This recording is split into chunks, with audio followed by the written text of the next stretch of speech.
In the tech industry, we have something called failing forward. So it would be when you deploy software and there is an issue with the software, instead of necessarily rolling the software back, if you can implement, if it's a simple fix and you can implement that simple fix and push the fix forward, or if it's like not something that's that big of a deal, but you do want to get it resolved, you can apply the fix and now on the next deployment, it's resolved, right? So you don't necessarily need to roll it back, right?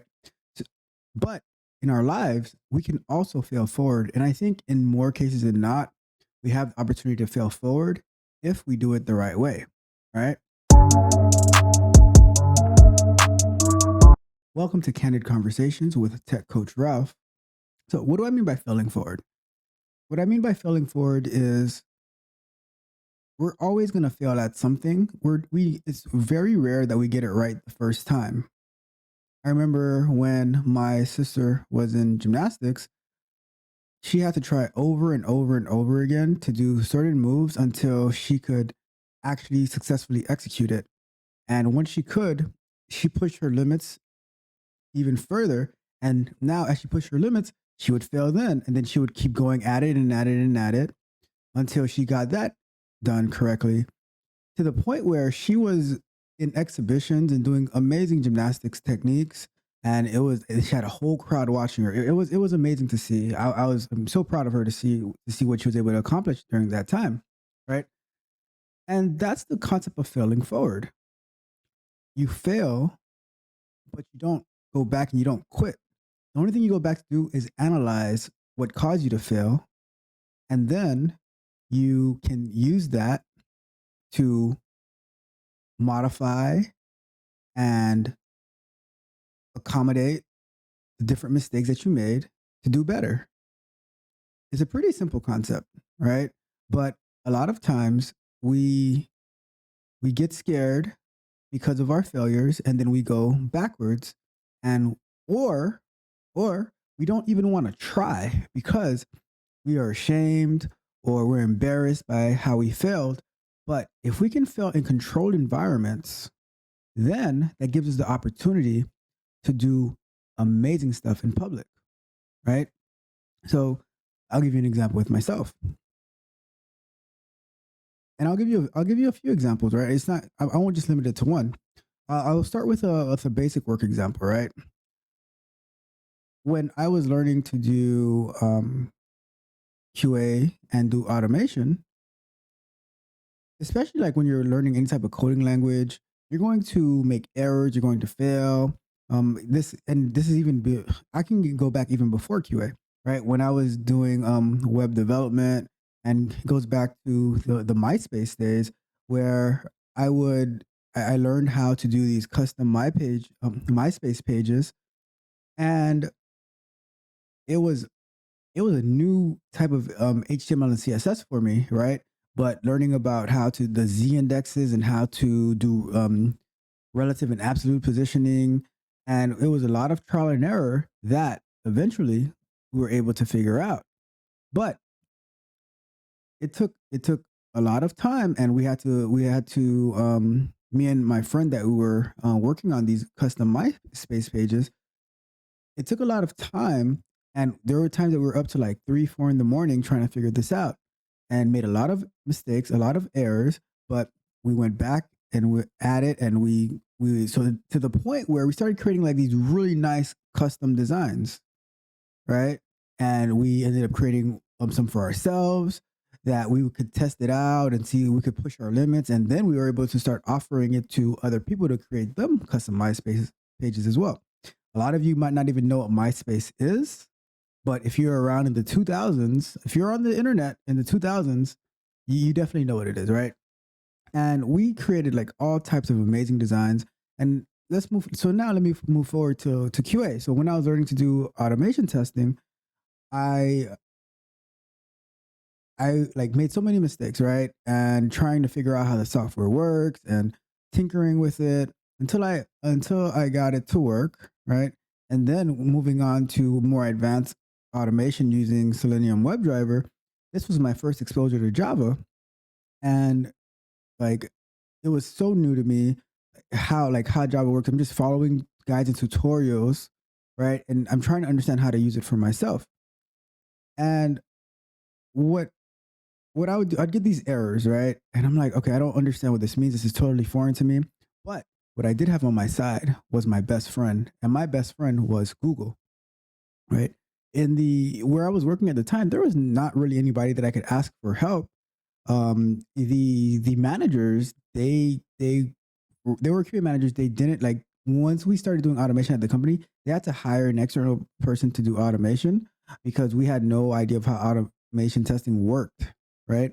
So we hired somebody, and they came in, and they were proficient in the software Quick Test Professional (QTP), right? So then once I got brought in to do automation testing as well, I had to learn QTP, and then shortly thereafter, that person left, so I was all on my own to figure it out, right?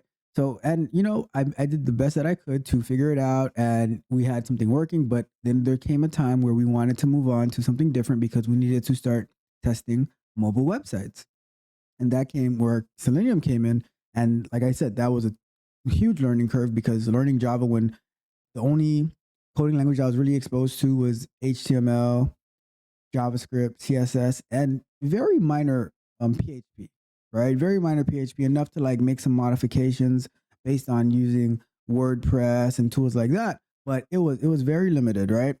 But I was able to just do the very basic, like I've shown in some guides, do the basic automation test using Java and Selenium, where I said, okay, open this website, click this link, fill out this form, right? And it's just like raw Java and raw HTML, or not HTML, raw Selenium with the terrible selectors and everything, right? But I was able to get it to work, and that's the most important part. So through the failure, like every time I'd get a failure, I'd search the error to see, okay, how do I get past this? And then I implement that, right? So it's like it's a loop. You run it, you get the error, and you keep going. So, and that was how I was able to fail forward in that instance. And that's the strategy that I've used for pretty much everything that I do. I find out what the error is, and then I search how to resolve it, and I keep modifying, applying common sense, applying critical thinking, and I make the change, and I go from there. You know, so that's the concept of failing forward. I could have just said, "Oh, this doesn't make any sense. I quit." And now I'm not able to save the company $15,000 a year. I'm not able to start introducing mobile web testing. So the only thing we could do is tell our clients, "Oh, this is impossible," but they have a need, and we can't validate that their mobile sites are working correctly, right? So that wasn't really an option. And if I couldn't do it, they would go and find somebody who could do it, and then they would grow, and I would be end up learning from them, and my development would be stunted. And that was not an option for me. So a lot of times I see people say, "Oh, my company didn't teach me this, my company didn't teach me that." And I say, "Well, it's not your company's responsibility to teach you that. Your company's responsibility is to tell you what they need. And if you're not able to provide to them what they need, then they can go out there and find somebody who can. And then that person might end up being your boss. But you have the opportunity to be the boss and to engineer the way forward if you're willing to do the work." Now, I think that companies who help train and offer like to pay for education and stuff like that, that's very generous, that's very gracious. That and to be honest, the reason that they do it is because it also helps them in return. And that's why they a lot of times have the policy is that what you're going to do, what you're going to take, what you're going to study must have some type of benefit to the goal of the company, right?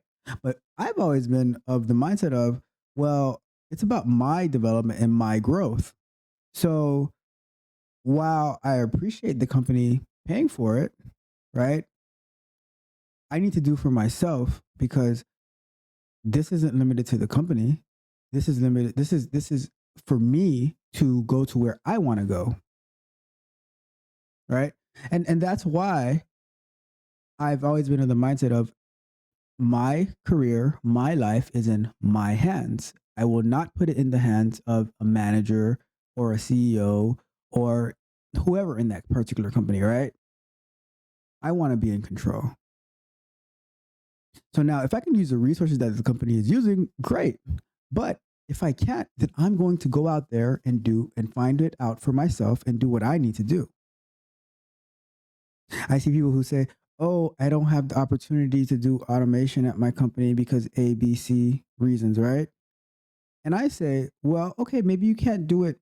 Maybe you can't commit your automation code to the code base, but that doesn't mean that you can't get the software and it's just like regular open source tools that you need to be able to write automated tests. Oh, my company doesn't won't allow me to install the software on my computer, like on my company computer.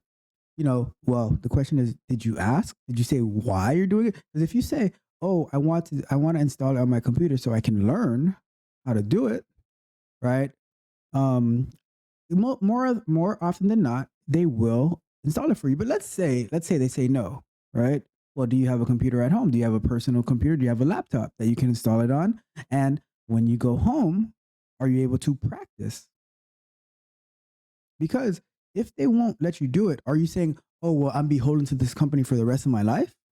No, if you want to grow, it's your responsibility to learn and then apply to other companies. And I guarantee you this: if you learn it and you are on an interview and they ask, "Oh, why are you leaving this company?" and you tell them that, "Oh, like, well, I want to grow in my career and I wanted to, and I went out and I learned automation, but my company is not allowing me to contribute to it, right?" And you show like this is what I've done. I've done it on these sites, and I've done this all in my personal time, right? Because the company wasn't allowing me to grow in that particular role. So on my time, I spent 2, 3 hours a day after work or before work. Imagine that before work, I spent this much time learning, bettering myself, failing forward so that I can contribute to a company or an organization that would find what I've been doing valuable. That company that interviews is going to be, wow, that is impressive. That company that's interviewing you, they're going to say, wow, that is impressive. And with that strategy, I guarantee that you will find a job sooner than later. And that goes all back to failing forward. I'll give you another example. Just the other day, working on a project, right? Something that our engineers did not have the time capacity to get to. But this was also blocking further enhancements of our quality, right? And this particular story was there before I even started at the company. And we had some time, and someone mentioned it. I said, "Oh, let me take a look at this." It was a Docker. It was a Docker related story about can we get this test suite that builds a Docker image every time to use Amazon ECR, right? And I said, okay, let me take it on, and I was able to get it in the ECR, and there was a lot of trial and error to get it there, right? A lot of failing forward just in that particular instance, right? From figuring out the credentials, from how to create the ECR, what environment to create it in, just to test it out, right? And it got to a point that we got a base working sample of it in an environment that we don't want to keep it in, right? But it's working. And now it's not necessarily a fail, but it is a fail forward because now we have an idea like, okay, now that we got it to working the way that we want it to work, now let's optimize it to put it where we want it to be, right? But wait, there was something that happened that caused a failure, right? And like our team's lack of understanding of like, because Docker is a very huge thing, right? It's a huge software that has like so many things you can do with it and ways you can implement it. So a lack of understanding on our part on how certain things work in Docker caused us to have some errors. And being that I was the one who implemented it, um, I felt kind of like bad that we were having this error, and we eventually like so after we realized that we were having this error, we did figure out a workaround, but that's not the way that we want it to work, and we don't like I don't believe in working in workarounds, right? So I said I want this to be fixed, and so I did the research, right? See how can I get this to work the right way, right? And because in my mind it was like reverting it was not an option. I did not want to revert back to the way that we were using it before because if we were to go backwards, then that would prevent us from unlocking the further opportunities from properly testing the software, like from properly validating different type of quality metrics that we would like to, right? So doing some more research and so now even more opportunities to fail, and every failure that happened, was I discouraged? Absolutely not. I was encouraged because that means I was finding out what doesn't work so I can scratch that out of the list and giving me the opportunity to find out what does work. All right. So what I did was like every single failure, I'm like, okay, good. Okay, I see this. And every single failure is leading me to more examples of getting closer to what's going to work, right? So I'm analyzing the errors. I'm doing so much research on Docker errors, on how you can modify it here. How can you do this? How can I run it in this particular way? Right? Until I find that, okay, let me try this. And I'm just thinking of different strategies to do it. I said, okay, let me try this. Let me see if I can run this Docker image on my local computer. And once I'm able to, so now I'm reproducing the error that I'm getting, right? And I say, okay, cool. Now let me try this command, let me try that command. And every time I say, okay, now let me log into this Docker container. I'm getting a little technical, right? But just follow along with me here, right? And I'm seeing the errors that I'm getting. And I say, okay, now that I can get it to run in this particular spot, now let me go one layer up, right? So now that I'm one layer up, I'm like, okay, now let me try to get it to run. I'm like, okay, cool. And now I got it to run locally the way that I want it to run in our cloud environment, right? So now I say, okay, now I need to find a way to do what I'm doing locally to do it in our cloud environment. And lo and behold, I eventually got it to work. And, you know, it only took, I added maybe, I didn't even add a line of code to an existing line, to the existing Docker command. I just added a little bit more to it and boom, it fixed it, right? Probably less than 100 characters added to what was already existing, and boom, we're in shape. We're in good shape. So we did not have to go backwards because going backwards would have been limiting us. I said, no, going backwards is not an option. We are going to fail forward, and fail forward we did, right? Because now we have an amazing implementation, which reduces the amount of time it takes to run tests, and it unleashes many more opportunities for us to do amazing type of work, right? So that's what I mean by like we're failing forward. And I'm going to give one more example, right? So this last example, we're going to take it away from software and from coding and everything like that, right? And I'm going to talk about when I do jujitsu. Because to me, the way that I do my software testing, my automation is the way that I approach jiu-jitsu. And the way that I approach jiu-jitsu is the way that I approach my technical work. When I started 3 years ago, I knew absolutely nothing, right? But I went every single day, sometimes twice a day, right? And I would stay quiet and I would watch and I would observe and I would try and I would fail and I would fail and I would fail. And I would come back the next day and I would fail and I would fail and I would fail. Was I discouraged? Absolutely not. Because it's a challenge. Because every single time that I failed, I thought to myself, okay, what did I do in this instance that caused me to fail? Right? Because, and when you first get started, everyone there is more advanced than you, right? That can either be to your detriment or to your advantage. And for me, I said, this is going to be to my advantage because this is what happens, right? So you go and you do something, right? And then you fail at it because you're doing what you learn and you fail, right? But now that failure, you can say, okay, I quit, or I can. So, but this is what I do. I said, okay, this is what happened to me when I did this. I failed. All right. So now when I'm going to do it, right? When I'm going to do the same thing, now I know what this person or whoever is the most common thing to do. I'm going to try to stop that, right? And now when I do stop that, they do something else and I fail. And now I still fail, but I failed maybe 1 second. I lasted 1 second longer, or it took me one more second to fail, right?